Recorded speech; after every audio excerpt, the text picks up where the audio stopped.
Well, Scotland Yard has released its long-awaited report into the death of former Pakistani Prime Minister Benazir Bhutto. The report concludes that she died from a skull fracture after a suicide bomber detonated himself near her car. Nick Schifrin has more.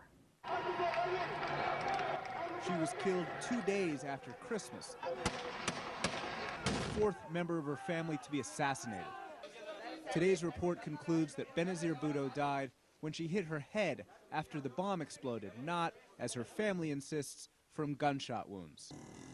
It was this exact spot where the bomb went off. Bhutto's car had just left a rally, and the car was stopped right around here by a surge of supporters. She was driven to the hospital a few miles away, but by the time she got there, she was already dead.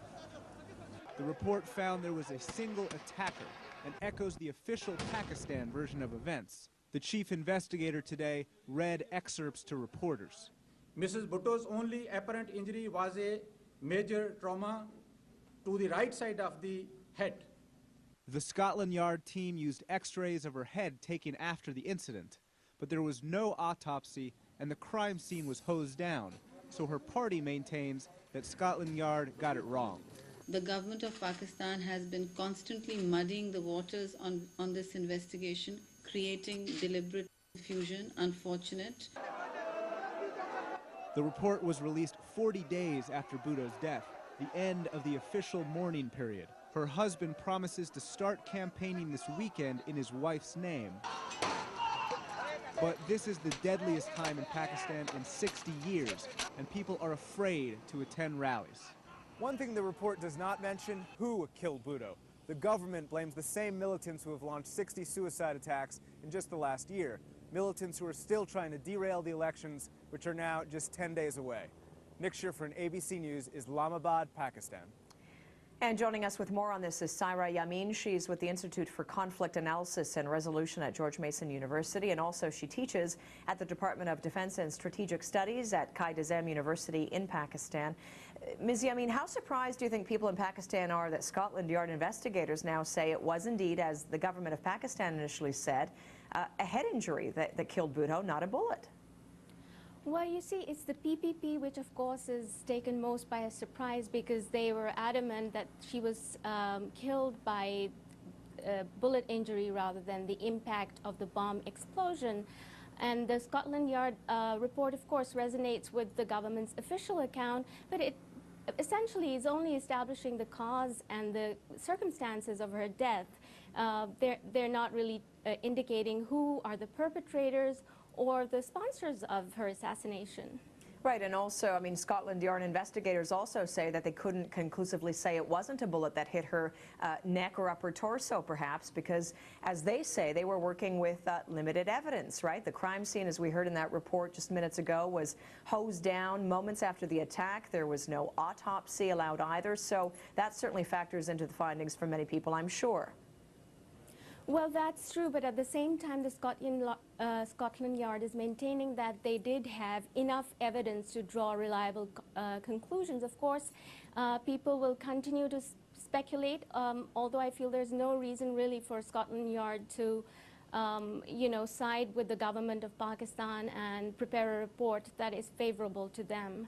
They have their own reputation as well. Right, of course, but it still leads, despite these findings, there is still a whole lot of suspicion, right? Not only in terms of what actually led to this, but who was behind it.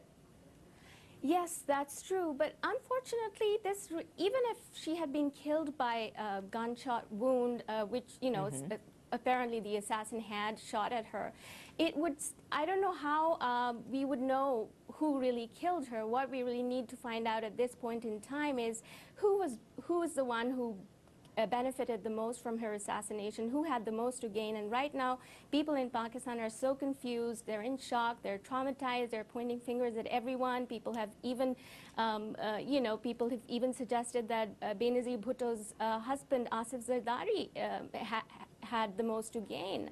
They had an on-again and off-again relationship. Apparently, he made a lot of money through her life insurance plan, and he's also assumed the chairpersonship of the PPP, which actually undermines PPP's standing as as a credible political party, because they're subscribing to dynastic politics right now. Right.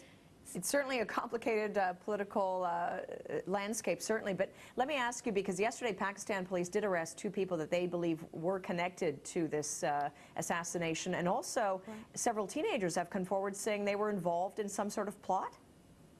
Yes, well, you know, these teenagers are your parallel of a child soldier. Unfortunately, I personally believe that it's possibly Al-Qaeda, and Al-Qaeda have recently started to use children as for terrorist attacks.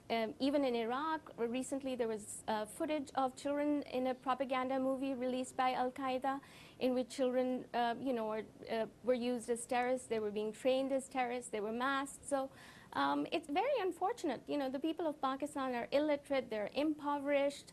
They're very, very vulnerable. It's very, very easy to train these children, who are earning members of their families, to use them as terrorists. And it's unfortunate. Yes, and still much more information to be learned, that is for sure. Saira Yamin with George Mason University, thank you for your time. Thank you.